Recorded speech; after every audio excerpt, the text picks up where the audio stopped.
I've always enjoyed a good privileged life. I felt that this was because of my elders' blessings and the positivity that everyone around me radiated for us. However, my in-laws have never liked me or my children, so have never radiated anything positive for us. So I worry that we would suffer because of that. I know it's all destined, but then how can karma work here? So the question is stating that there's a belief that the reason that I am enjoying, or the questioner is enjoying a good privileged life, is because of the blessings of the elders and the positivity that others have radiated towards them and their family. So if that's the case, then of course, if there's someone who has negative thoughts or negative feelings towards us, then are we going to suffer because of that? And it finishes by saying, I know it's all destined, but how then can karma work here? So to cover this question, I'm going to touch on something that we actually covered recently in the last Monday evening class, chapter 17 of the Vedanta Treatise, the law of causation. And specifically, there are two sections in the chapter, law of destiny and law of karma. So the chapter goes into great detail explaining what is meant by the word destiny and karma from the Vedantic perspective. First of all, when we hear this word destiny, in a layperson's perspective, what do we generally understand destiny to refer to? What does it mean?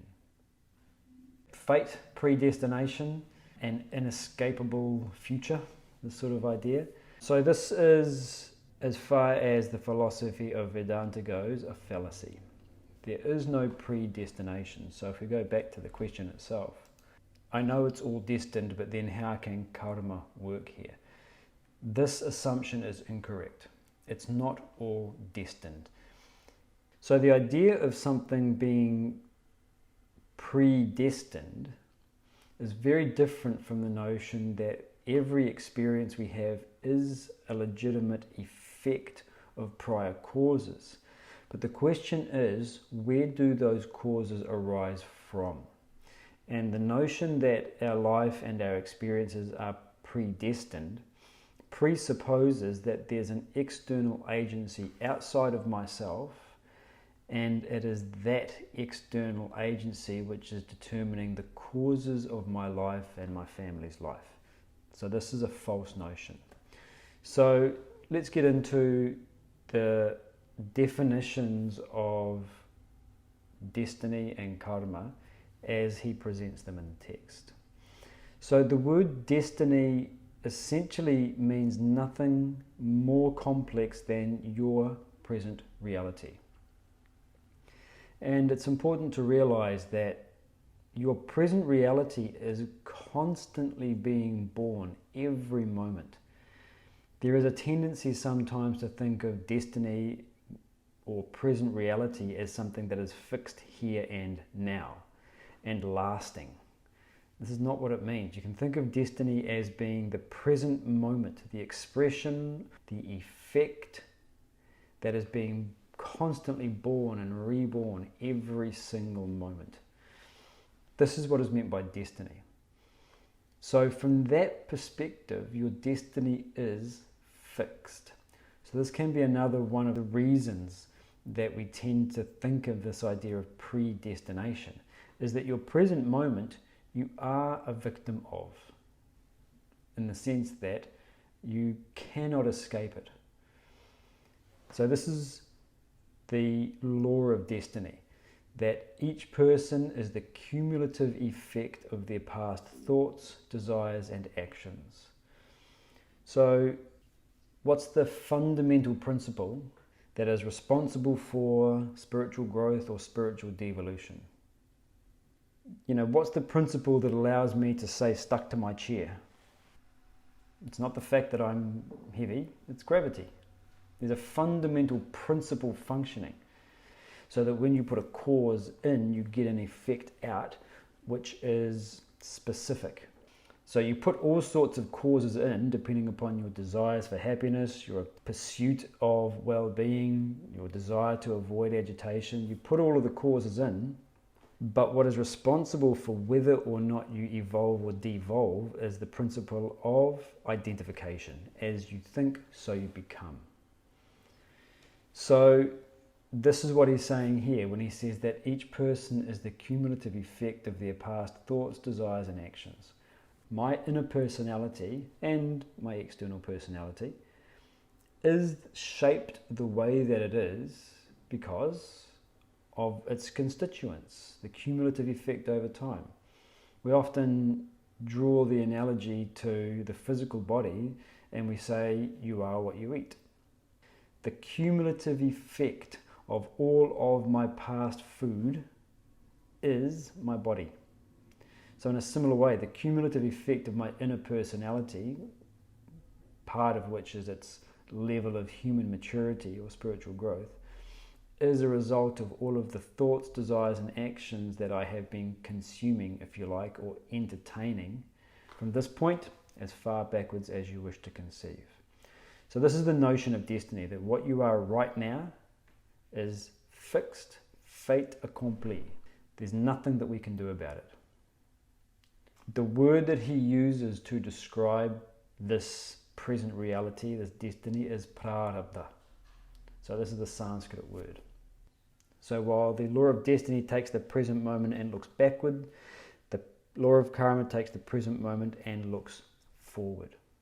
So the word karma then simply means action. And as I act in the present moment, as I entertain intentions, thoughts, and desires, that will determine my future.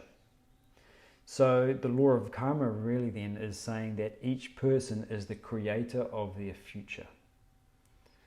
So the law of destiny says that each person is the product of their past, and the law of karma says that each person is the producer of their future. So we are both a product of the past, we are the producer of the future. So when you take both of these together, they encompass the entire span of human experience. The present moment is the fulcrum, if you like. Destiny looks backward, karma looks forward. We make modifications to our life in the present moment. In fact, he describes this. He says the future is a continuation of the past modified in the present. So the word Purushartha refers to our freedom to create our future. So when we look at the distinction between animals and humans, this is the fundamental difference. Animals don't have this freedom. They cannot create their future in that sense. They cannot create a new self. And we see that. Cow culture 1,000 years ago is the same as cow culture today. It's the same across a huge span of time. There's been no development. There's been no change. So the distinction between animals and humans is that we have this ability to modify our inner personalities, modify our thoughts, desires, actions, and our collective culture. So these are the two aspects of the overall principle of causation, destiny and karma. So one of the analogies that he presents in the text to try and understand this is to say that your prarabdha is like your bank balance right now. So if you go onto your phone app, check your bank balance, you'll see a number. There's nothing you can do about that number. It is what it is. You can't change it. Your bank balance is the cumulative effect of all of your past debits and credits, and it's fixed at any given moment. But you have the capacity to earn, and that is both a positive capacity and a negative capacity. So this is the way we look at it, that what I am right now is my bank balance. When we deeply integrate it into our personality, that my prarabdha is my bank balance and my purushartha is my capacity to earn, what positive effect can that have on us? Yeah, you take responsibility for your past actions, that's a great one. I'm here now because of what I have done. And you also lose a sense of cynicism and pessimism. Okay, wherever I am now, at least I can function, go forward and improve. Another thing that happens is that we cease to become so result-oriented over where we are right now. One of the big problems that is prevalent, especially in social media usage, is that there is social comparison. We are looking at everybody else, looking at our current conditions and comparing ourselves unfavorably. Where I am at any given moment is far less important than the direction that I'm headed. And so we become less result-oriented around our current condition and recognize that it is the direction that I'm taking that is important, and so that is where I should be focusing my attention. So this is not only with regards to ourselves, but also with regards to others. It's very easy to become judgmental. But if at the same time you recognize, that person is putting effort in to try and improve, I can see it, then it's much easier for us to be objective to their quote-unquote failings, because we recognize where the person is less relevant than the effort they are putting in. And just to explain the quote-unquote failings, the only reason we call it a failing is because of our expectations. But again, that's a bit of a digression. The point is that we become less judgmental of others because we are less focused on their performance and more focused on where they are placing their effort. And this has an interesting corollary. There's a paper that I have quoted a number of times. Praise undermines a child's motivation and achievement. It's a very interesting phenomenon. When a child does something well, naturally we want to praise them for it. You have achieved this thing, you are in this place, congratulations, well done, we're so proud of you. It's a natural urge to want to share the victory, as it were. But if we praise the person's achievement, then what we're doing is we are seeding within the child's mind result orientation around achievement. Because if the authority figure, if the attachment figure gives us praise for doing something, then what do we want to do?